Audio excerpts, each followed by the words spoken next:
नमस्कार, मैं हूं मृत्युंजय कुमार झा और आज हम सबसे पहले बात करेंगे कच्चे तेल की तेजी की। ब्रेंट में एक बार फिर से करंट।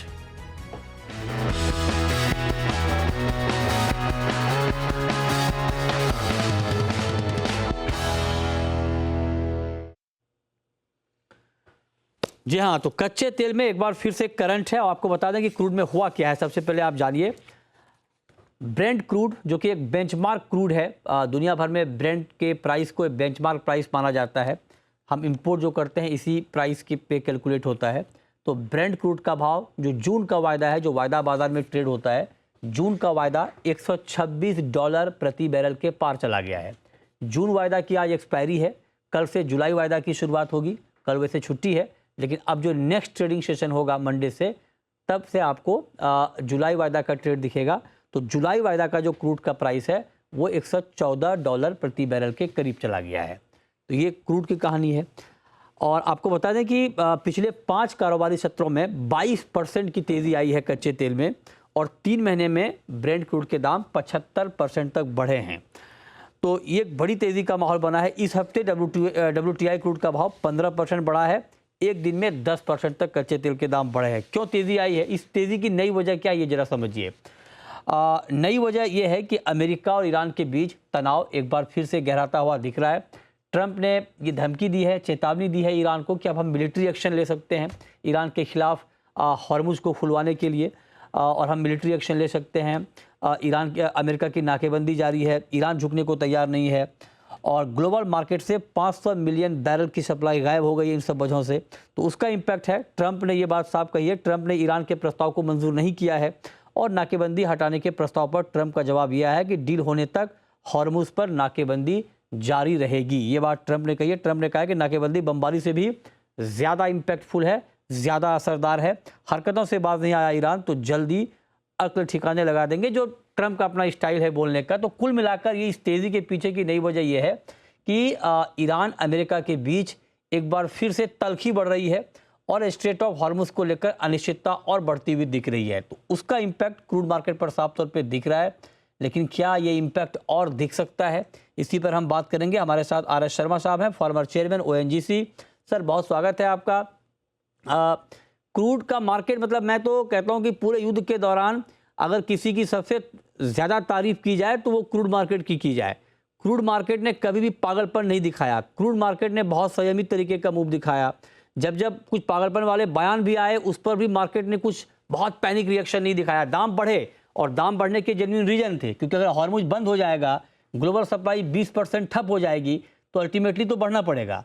लेकिन क्रूड ने बहुत हद तक ये प्रयास किया कि इन बयानों पे कोई पागलपन वाला रिएक्शन ना दिया जाए, और मार्केट ने बार बार ये एसेस करने की कोशिश की कि शायद बातचीत बन जाए, शायद हॉर्मुज लंबे समय तक बंद ना रहे। इसीलिए कच्चे तेल के दाम बीच बीच में नीचे भी आते रहे, 100 के नीचे भी बहुत लंबे समय तक ट्रेड करते रहे। आज लेकिन तेजी है और पिछले 2-3 दिनों में और दाम बढ़ गए हैं, क्योंकि मार्केट की एंजाइटी बढ़ गई है। मार्केट को लगता है कि शायद पता नहीं ये ईरान और अमेरिका के बीच बातचीत बनेगी भी या नहीं बनेगी। आपको लगता है कि ये क्रूड की एंजाइटी ठीक है सर इस वक्त? देखो, अभी मृत्युंजय 2-3 चीजें अभी हुई हैं और जो यूएई ने जो डिसीजन लिया टू एग्जिट टॉपिक, मुझे मालूम नहीं किस चैनल पे मैंने बात की थी। मैंने कहा it will create huge volatility, huge uncertainty, and this uncertainty is not good. Crude pricing is in respect of the deliveries to be done a month later. So ये जो अनसर्टेनिटी वाली चीज होती है हमेशा प्राइसेस को फ्लेयर अप करती है। एक तो अनसर्टेनिटी हो गई, जो यूएई का जो बयान हुआ कि वो एग्जिट कर रहे हैं 1 मई से, और दूसरा ये जो बयान ट्रंप जी का बयान आया, मैं ट्रंप जी बोल रहा हूँ, वो ट्रंप जी डिजर्व तो नहीं करते और ईरान के भी रिएक्शन जो है वो भी चिंताजनक है। तो वो सब देखते हुए जो है अभी ये जो स्ट्रेट ऑफ हॉर्मुज खुलने के आसार नजर नहीं आ रहे हैं और जो वॉलेटिलिटी जो है अपरेंटली विजिबल है, बट मुझे लगता है एक बार स्टेबलाइज होगा तो इंडिया को डेफिनेट बेटर होगा, क्रूड प्राइसेस नीचे आएंगे, क्योंकि फंडामेंटल्स का अगर देखा जाए fundamentals are demand and supply. इस वक्त supply position is much better than the demand. So fundamentals के हिसाब से प्राइसेस जो $70 के लगभग चल रहे थे उससे भी नीचे आने चाहिए थे। उस टाइम पे अगर डिसीजन होता है यूएई का वो एग्जिट कर रहे हैं तो प्राइसेस कोलैप्स हो जाते, 40-50 तक आ जाते। पर अभी सप्लाई कंसर्न जो है, कैपेसिटी की बात नहीं है, सप्लाई कॉन्स्टेंट जो हो गया जो स्टेट ऑफ हॉर्मुज की वजह से 20% of the total that crude supplies pass from there. That is about 20 million barrels a day. So that creates a huge uncertainty. तो ये चिंता वाली बात तो है, बिल्कुल है। और ये जो स्पाइक हुआ है आप देखेंगे कल से लेके आज सवेरे मैंने देखा था दाम $106 थे, अभी आपसे बात कर रहा हूं तो $126 हो गए हैं। चिंता वाली तो बात तो बहुत है। और कुछ कहीं से कुछ कंफर्टिंग रिलीफ नहीं आता, it may go further up. बिल्कुल ठीक बात है।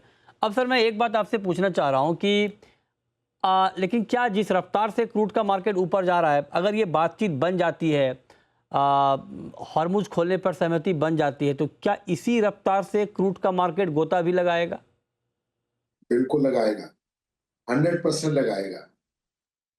और खास करके जो यूएई का जो डिसीजन हुआ कि दे आर एग्जिटिंग ओपेक, तो इसका मतलब डी फैक्टो जो पिछले 50 साल से जो ओपेक ने प्राइस कंट्रोल किया हुआ है, that will weaken. So fundamentals of demand and supply, they will come into play. No quotas. UAE has been constantly producing below their capacity because of OPEC quota. And when they did not find the comfort coming from the other members for when they needed the support, so I think out of frustration they have exited it. So अगर state of Hormuz खुलता है तो आप देखिए prices collapse हो जाएंगे। अच्छा, आप कह रहे हैं कि अगर स्टेट ऑफ हॉर्मुज खुलता है तो प्राइस कोलैप्स हो जाएगा। तो क्या फिर हम 100 के नीचे देखेंगे क्रूड को सर? आप 100 बोल रहे हो, मैं 70 के नीचे ही बात कर। अच्छा, ये तो बहुत अच्छी बात है। अगर 70 के नीचे आ जाए तो बहुत देखिए आप देखिए, मैं सिर्फ ऐसा नहीं कि मेरी विशफुल थिंकिंग वाली बात है, तो $70 के लगभग कितने टाइम रहा है। You have been covering this the trade, you know very well, कितना स्टेबलाइज था 70 के आसपास, थोड़ा नीचे थोड़ा ऊपर, जिसको हम बोलते हैं गोल्डी लॉक्स रेंज। सप्लायर को भी प्राइस सूट करता है, कंज्यूमर को भी सूट करता है। हमारी इकोनॉमी में भी स्टेबिलिटी थी, प्रोडक्ट प्राइसेस में स्टेबिलिटी थी। अभी एब्सोल्यूट अनसर्टेनिटी हो गई है। कल क्या होने वाला है मालूम नहीं। सरकार की तरफ से जो स्टेटमेंट आ रहे हैं, सरकार की स्टेटमेंट से हम डिस्टर्ब नहीं करेंगे। मैं पर्सनली उससे और भी ज्यादा डिस्टर्ब हो रहा हूँ। ओके कि कैसे करेंगे ये। ओके